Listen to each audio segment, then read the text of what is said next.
মানুষ আমার ফায়ারপ্লেস দেখে হাসতো। আমি আমার রুমে বসে থাকলে মনে হবে আমি ইউরোপে আছি। এই দেয়ালটা রাখছি আপনার সিগনেচার ফায়ারপ্লেসটা হবে। আগে ফ্লোরাল প্রিন্টে এরকম ছিল। এখন দেখেন একজন রিক্সা চালক যিনি চালাচ্ছে, রিক্শাওয়ালা ভাই, তাকেও আমি একদিন দেখি একটা ফ্লোরাল প্রিন্টের শার্ট পরে সেও চালাতে পড়তেই পারে, স্বাভাবিক। এখন আপনি ফুডে যান, ওইখানে অনেক ফ্লোরাল প্রিন্টের অনেক কিছু পাবেন। তো আমার মনে হয় এখন তো এটা মানে ইজি অ্যাভেলেবেল হয়ে গেছে। কিন্তু প্রথম মানুষ রিসিভ করিনি আমরা যখন আমরা আসছি। যেরকম আমি একটা মজার কথা বলি, সর্বপ্রথম বাংলাদেশে আমি ফায়ারপ্লেস যখন রেডি করি, ফায়ারপ্লেস, তো মানুষ আমার ফায়ারপ্লেস দেখে হাসতো যে রুমি কারিম কি পাগল নাকি, বাংলাদেশে ফায়ারপ্লেস আগুন জ্বলে। তো আমি ওদেরকে এতটুকু বোঝাতে চেয়েছি, দেখো ফায়ারপ্লেসটা হচ্ছে এটা একটা জাস্ট থিম, ইউরোপিয়ান একটা থিম যে ফায়ারপ্লেস, কিন্তু এটা একটা আর্টিফিশিয়াল আগুন বা খড়ি রেখে দিয়েছি, কিন্তু এটা কোনো ন্যাচারাল ফায়ার না যে আমি তাপ নিব। জাস্ট আমি একটা ইউরোপিয়ান একটা থিম রেডি করেছি যেন আমার বাসায় ঢুকলে ওই ফ্লেভারটা পাওয়া যায়, মানে ইউরোপিয়ান একটা লুক আসে, আমার দেখতে ভালো লাগে। সো তখন কিন্তু আমি ওই জিনিসটা করেছি, কিন্তু এটা নিয়ে কিন্তু মানুষ অনেক হাসাহাসি করতো, অনেক কমেন্টসও করতো যে কি বাংলাদেশে কেন ফায়ারপ্লেস, বাংলা এটা তো গরমের দেশ। কিন্তু এতটুকু আমি বোঝাতে পারতাম না যে এটা তো একটা জাস্ট ডেকোরেশন থিম। আমি আমার রুমে বসে থাকলে মনে হবে আমি ইউরোপে আছি, কারণ আমি থিমটা ওইভাবে সাজিয়েছি।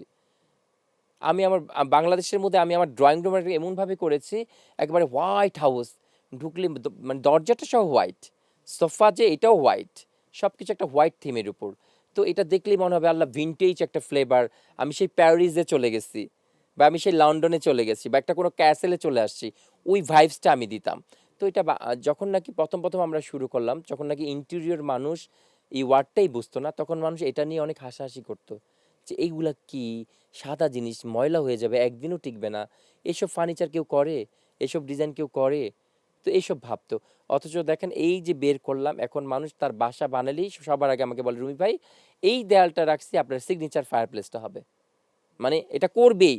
আমি যে সমস্ত বাসাগুলোতে ইন্টেরিয়র করব, সেখানে এটা পুরা সিল মারাই মনে করেন যে ফায়ারপ্লেস থাকতে হবে, মানে রুমি ভাইয়ের সিগনেচার ডিজাইনটা থাকতে হবে। আর এখন তো অনেক ভেরিয়েশন ফায়ারপ্লেস নিয়ে আসছি, এখন মডার্ন, আগে করতাম একেবারে ভিনটেজ, আর এখন মডার্ন টাইপের ফায়ারপ্লেস করছি আমি, ওগুলো একদম রিয়েল আগুনের মতো মনে হয়।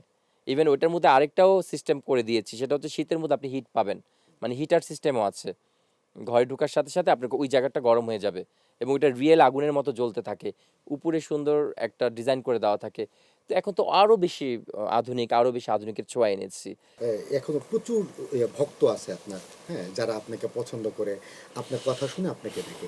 ক্যামেরায় তাকিয়ে তাদের উদ্দেশ্যে যদি কিছু বলেন। অনেক অনেক ধন্যবাদ এবং ভালোবাসা প্রতিদিনের বাংলাদেশকে। আমি আজকে অ্যাজ এ গেস্ট হয়ে এখানে চলে এসেছি। আমার জন্য সবাই দোয়া করবেন, এবং সবার জন্য অনেক বেশি ভালোবাসা রইল আমার পক্ষ থেকে এবং শুভকামনা। আল্লাহ সুবহান তাআলা সবাইকে অনেক ভালো রাখুক এবং আফিয়াতের সাথে রাখুক, সাথে আমাদেরকেও। Thank you very much.